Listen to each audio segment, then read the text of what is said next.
moment, Suspense, starring Agnes Moorehead. Hi, Hap. Hello, Ed. How are things? Couldn't be better. Except walking 12 blocks to your service station just isn't for me. You got my new spark plugs in? Just finished putting those brand new Autolite resistor spark plugs in your car. Guess she takes a big load off your arches, eh, Hap? Sure does. My feet have the pep, but not the pickup. What are you listening to tonight? Oh, it's Thursday, Hap. I'm listening to the Autolite Suspense show. Never miss it. Well, here's where I rest my weary bones and listen to Agnes Moorehead. Hey, Hap, here comes Frank Martin, the Autolite salesman, to join us. Hello, Frank. Hi, Ed. Meet Hap Horton. Autolite spark plugs, batteries, and ignition systems. The lifeline of your car. Well, thanks, Mr. Horton, for the assist. And wait until I give you the real lowdown on those brand new Autolite resistor spark plugs Ed just put in your car. Say it later, Frank. Here comes Agnes Moorehead.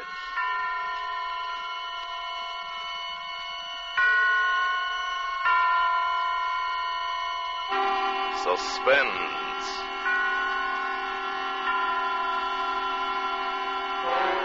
Autolite and its 60,000 dealers and service stations bring you radio's outstanding theater of thrills. Starring tonight, Miss Agnes Moorehead, in a tale well calculated to keep you in suspense. Today, everybody's switching to Autolite, and tonight, Autolite takes pleasure in presenting Anton Leder's production of the famous short story, The Yellow Wallpaper, starring Agnes Moorehead.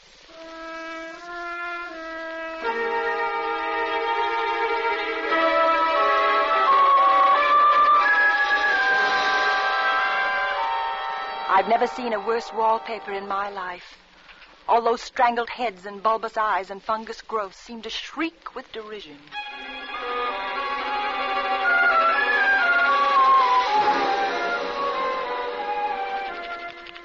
When we came to this house, the minute I saw it, I made up my mind secretly to start writing again in spite of them.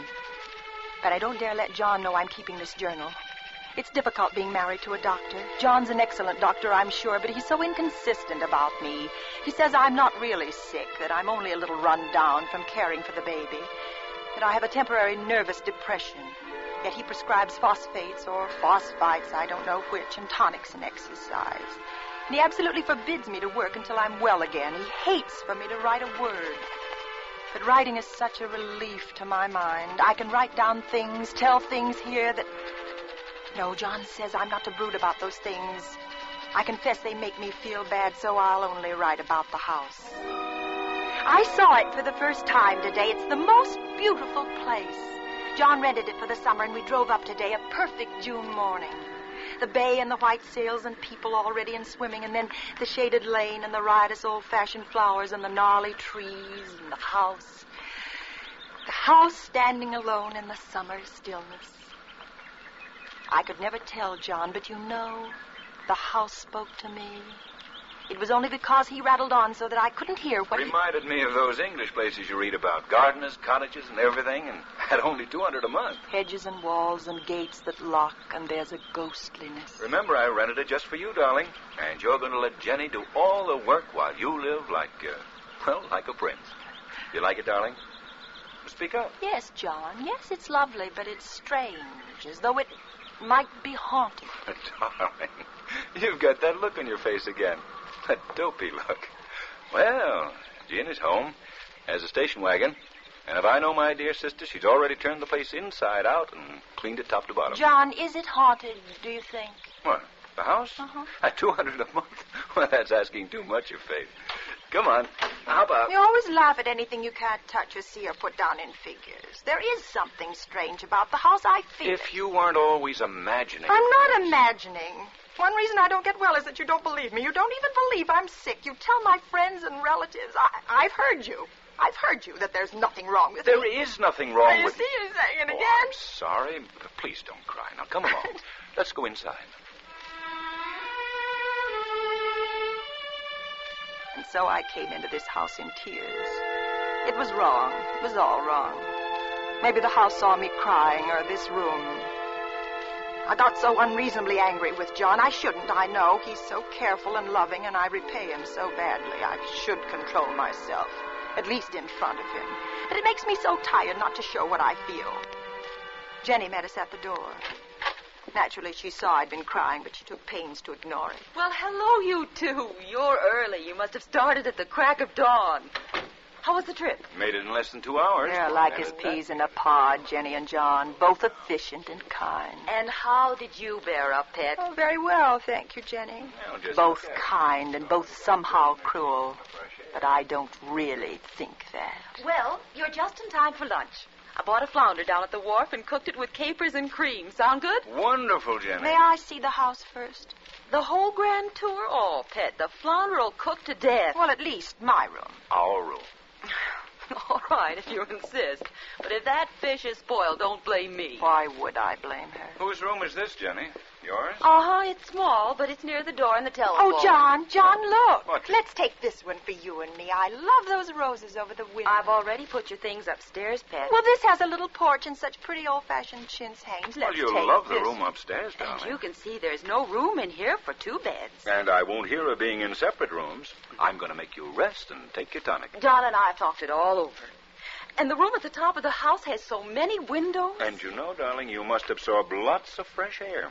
Get your appetite back. They smother me with concern. They crush me with kindness. Come along. There's a good girl. All right, you know what's best. And you're going to like that nursery. It gets loads of sunshine.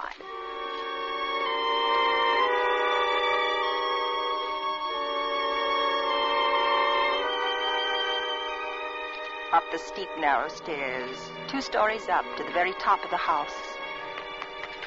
There's a gate at the top that locks. I wonder why. And beyond the gate is the nursery room. This room. It is big and airy, nearly a whole floor with windows that look every way.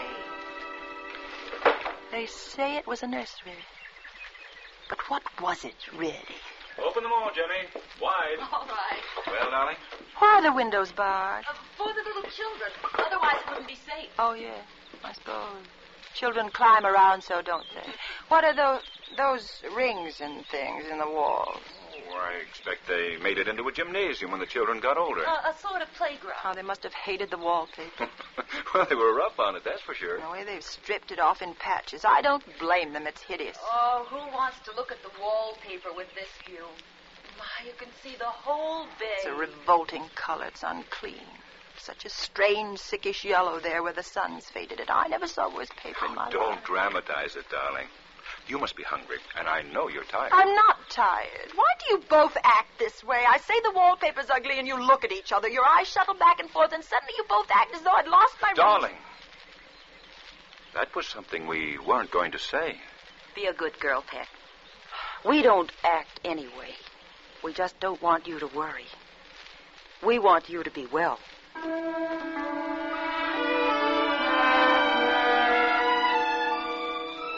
It's true, that's all they want.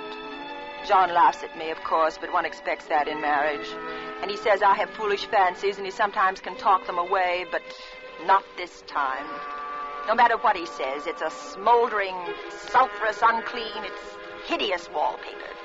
No wonder the children scratched at it and stripped it down. No wonder they gouged the plaster with their little fingernails. No wonder they hate it. I hate it myself. And somehow, I feel it hates me.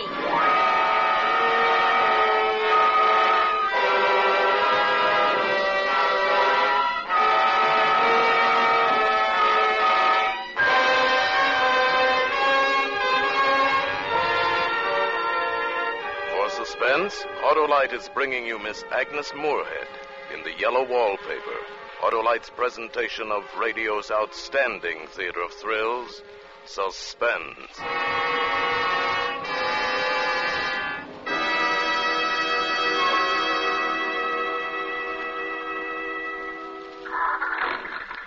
Say, Ed, isn't she terrific? Yes, sir. Agnes Moorehead is always terrific. She sure is. Say, car sure sounds good. I couldn't resist stepping on the starter.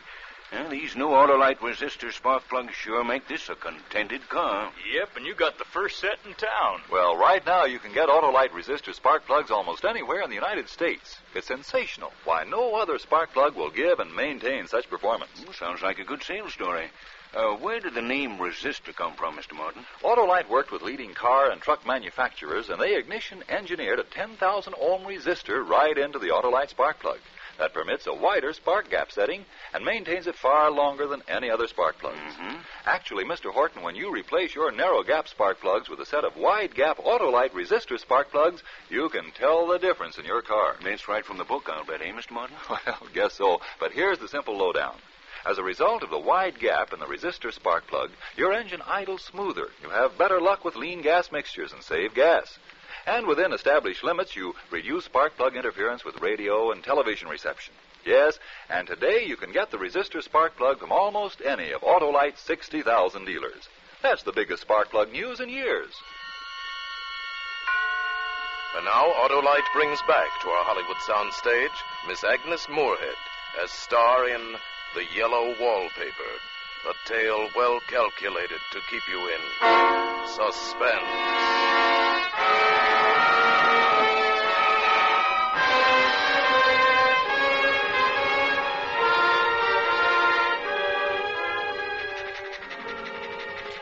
We've been here 2 weeks, and I haven't felt like riding again since that first day. I'm sitting by the window now, up in this frightful nursery room. There's nothing to stop my riding as much as I please. John is away all day, and sometimes even at night if he has a serious case. I'm glad my case is not serious. But these nervous troubles can be depressing all the same. I cry at nothing and cry most of the time. John doesn't know how much I suffer. He knows there's no reason to suffer, and that satisfies him. I suppose John was never nervous in his life. He laughs at me so about this wallpaper.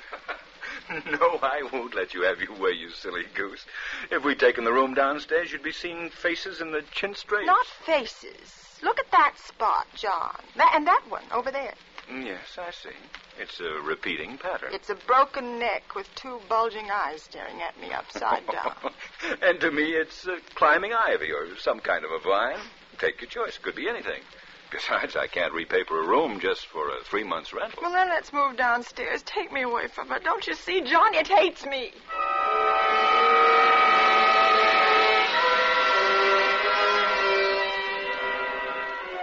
I wish I'd get well faster. Just use your will and your good sense, I'm darling. afraid. But you're so much better. When I married you, I meant to be such a help, and I'm only a burden. You are a help to me. You're my comfort. I can't even be with my baby.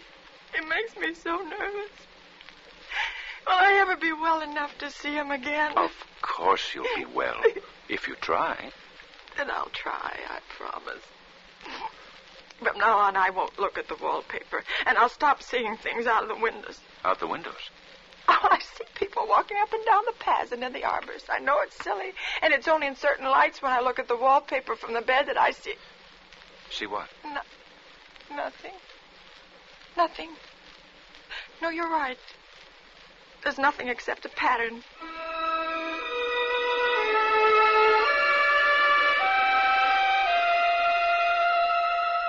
A front pattern and an under pattern in a different shade of yellow.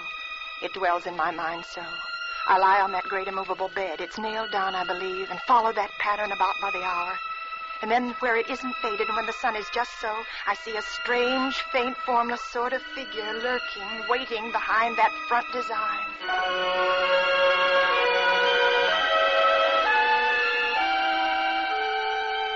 I don't know why I should write like this day after day. I don't want to. I don't feel able. And I know John would think it absurd, but I must express what I feel and think in some way. It's such a relief. There are things in that wallpaper that nobody knows about but me. You know, there's a woman stooping down and creeping about behind that pattern.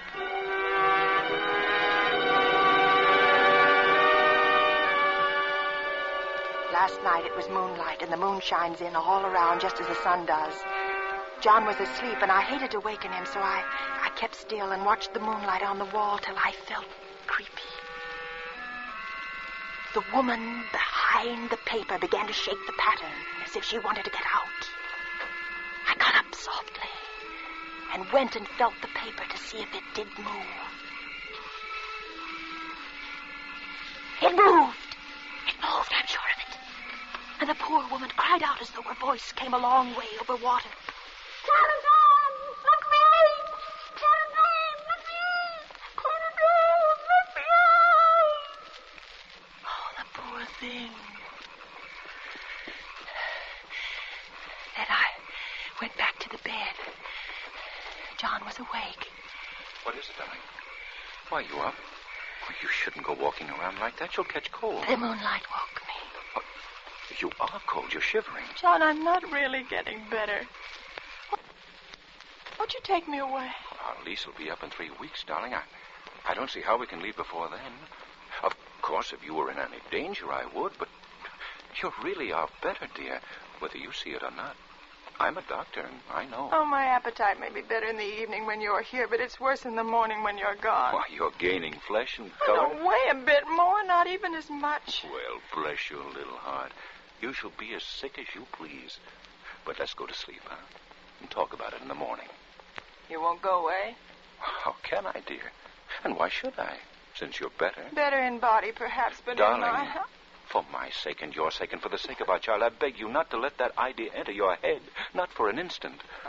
Can't you trust me as a doctor when I tell you it's a false and foolish idea? Answer me, darling. Don't you trust me? Yes, of course I trust you, only... What? I'm sleepy. Let's go to sleep.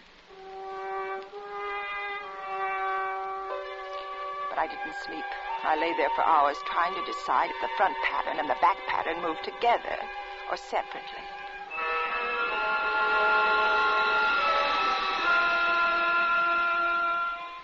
At night, in the moonlight, the front pattern becomes bars. And the woman behind it shakes the bars. Yes, she shakes the bars as she creeps around.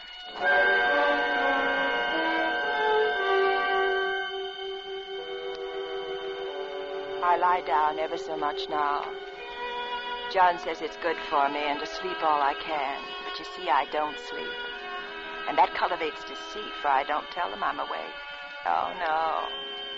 Fact is, I'm getting a little afraid of John. He seems very odd sometimes, and it strikes me that perhaps it's the yellow wallpaper. I like this room now, and life is much more exciting than it used to be.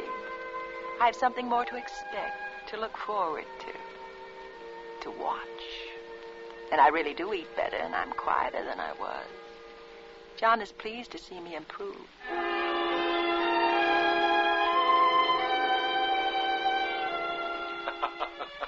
You see, you're flourishing like a weed in spite of your wallpaper. Yes. In spite of the wallpaper. In spite of it. Because of it. But I had no intention of telling him that. He might want to take me away, and I don't want to leave now until I found out. There's 1 week more, and I think that will be enough.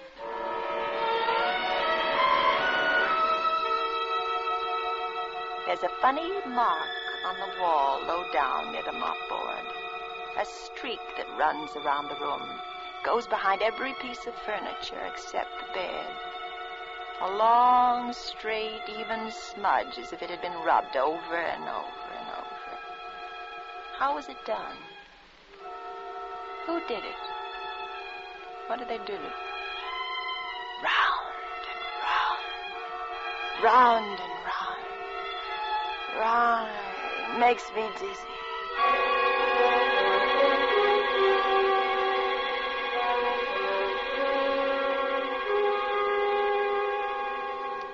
I've really discovered something at last.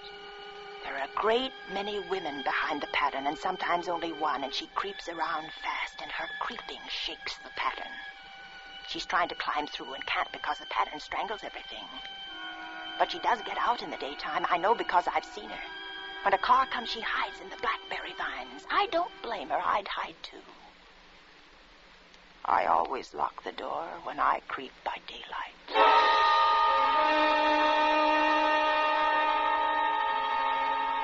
There are only 2 days left to tear this paper off and let the woman out in the room. And John's beginning to take notice. I don't like the look in his eyes or the way he talks with Jenny about me. I overheard them. She isn't sleeping nights, Jenny. She's quiet, but I know she's awake. Well, it's little wonder she sleeps the whole blessed day. Well, maybe I ought to call in another doctor. Now, it's just stubbornness, John. She's determined to prove you're wrong. I suppose you're right. Oh, I'm sure she'll improve. Oh, darling. Well, hello, Pet. How you creep about? Well, that's a funny thing to say, Jenny. It isn't I who creeps. Jenny says you stay in your room too much. You don't take your exercise. You tell me to rest and then you tell me to take exercise. I can't do both. Well, As though I can't see through them. tomorrow's our last day here. We'll talk about exercise when I get you back to town. I'll have to rouse you out of bed pretty early, Pet. You know, some of that furniture up there belongs downstairs, and the movers will be here at 9. Maybe you'll sleep upstairs tonight, Jenny. So you won't be alone, darling. You won't be here tonight, John? Well, not until tomorrow evening. There's a difficult case. If you're going to feel Oh, lonesome... no, Jenny. I'll rest better alone, I'm sure of it. Thank you all the same. That was clever of me. The sly thing. I won't be alone a bit. As soon as the moon shone in, the poor thing behind the paper began to crawl and shake the pattern. I ran to her. I pulled, and she shook. I shook, and she pulled. And my morning wheat peeled off yards and yards of yellow wallpaper, a strip about as high as my head and half around the room. When Jenny came up in the morning, she looked at the wall in amazement. You know why I did it, Jenny? Just to spite the vicious thing. Why are you so surprised? Oh, I'm not. Why, I wouldn't mind doing it myself. But you mustn't tire yourself, Pet. She wouldn't mind doing it. Why don't you come downstairs and lie down?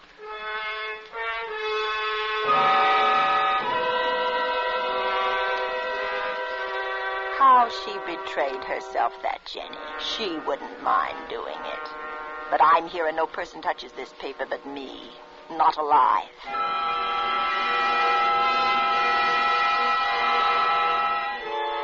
I've locked the door and thrown the key down into the front path.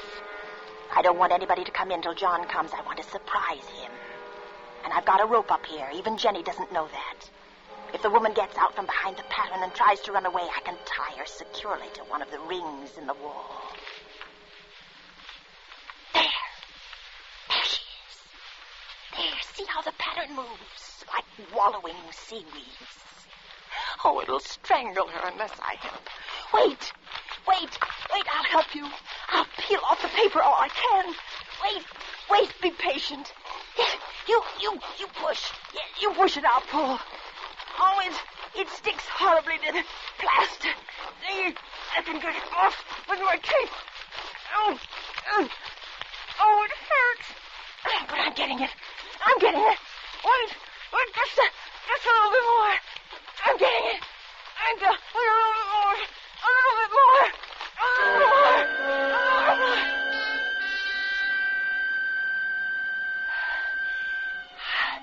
I wonder if they all came out of the wallpaper, as I did. I think they did, but I have you securely tied by my rope now. You'll never get away. But I don't want to get away. It's so pleasant to be out in this great room to creep about as I please. It's so pleasant. But I suppose I'll have to get back behind the pattern when night comes. That will be hard to do.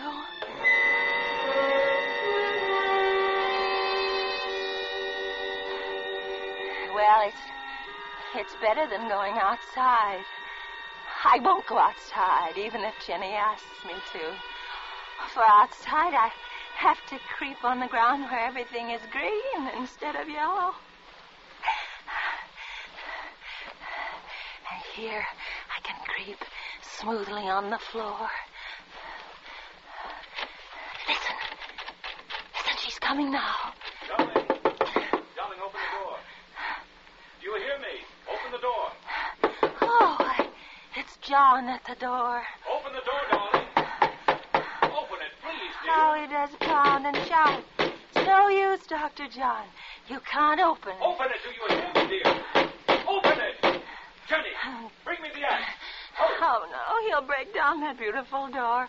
John, dear, the key's down in front of the house under a plantain leaf.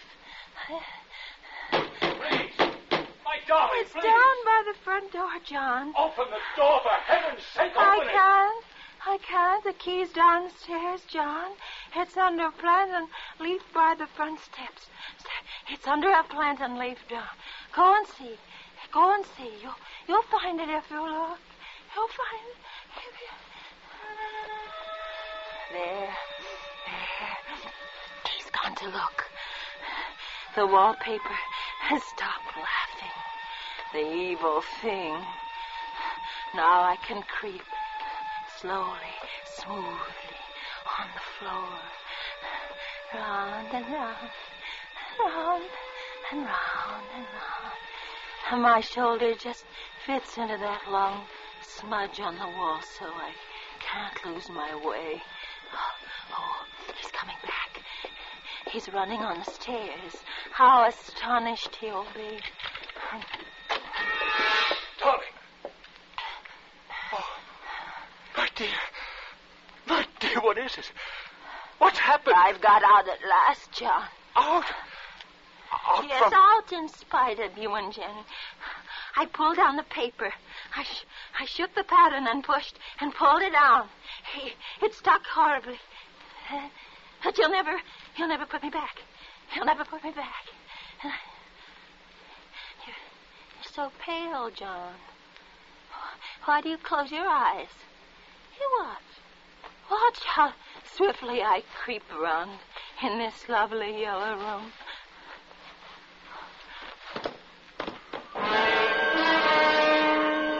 Fainted?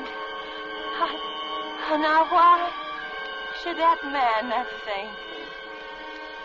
But he did. And right across my path by the wall, so that I have to creep over him every time. Round and round and round and round and round.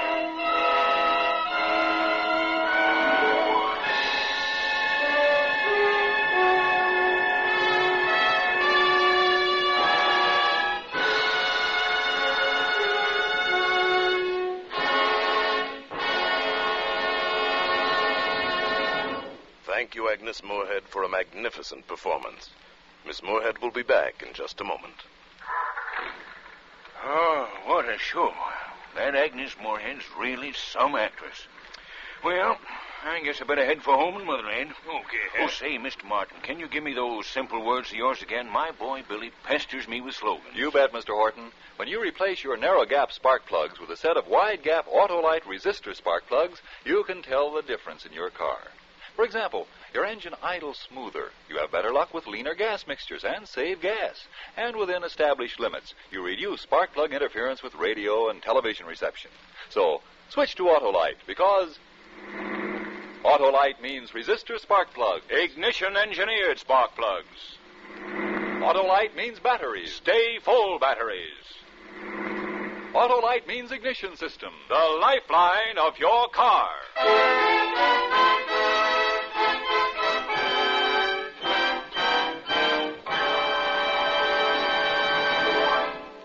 And now here again is Miss Agnes Moorehead. It's always a great pleasure for me to appear on Suspense.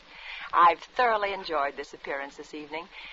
And next week, when I turn listener again, I'll join the rest of you to welcome Mr. Charles Lawton's return to these microphones in a role written especially for him. Next week, then, An Honest Man, starring Charles Lawton, on Suspense.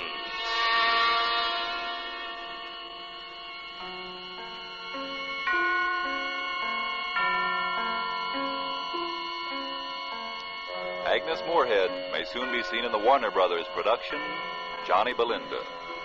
Tonight's suspense play was adapted for radio by Sylvia Richards from an original story by Charlotte Perkins Gilman.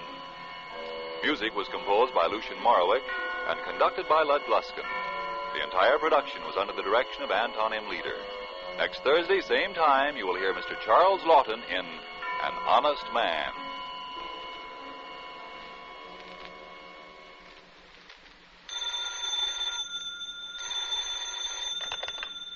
This is the Autolite Suspense show saying good night. Switch to Autolite.